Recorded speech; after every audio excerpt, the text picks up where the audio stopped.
love the psychological depth of Dostoevsky, you'll be captivated by Magda Szabo, so let me convince you that The Fawn should be your next read. We follow Esther, a young Hungarian actress living in the post-World War II Hungary under the Soviet rule. The entire novel unfolds as a flashback that is narrated by Esther herself throughout the course of a single day as she reflects on her life up until that very moment. As a child, Esther comes from a poor household.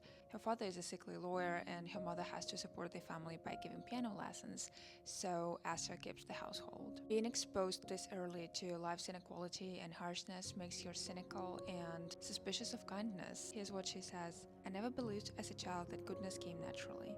I always suspected that beneath it lay some sort of payment for services, past or still to come."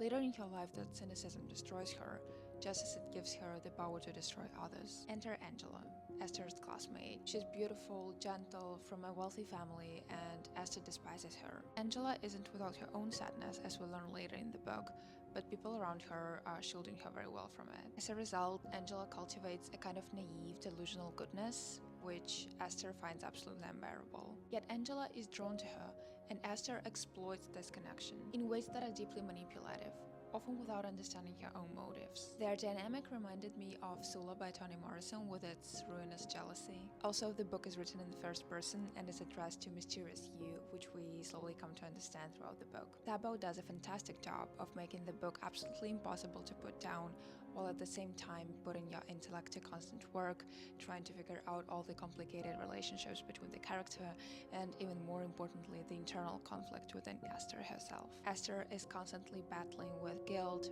pride, self-justification, and you are inside her head for every uncomfortable moment. I personally find this internal conflict exploration to be very Dostoevsky-like. So if you haven't read The Fawn, I very much recommend it. It's profound, deep, and definitely unforgettable.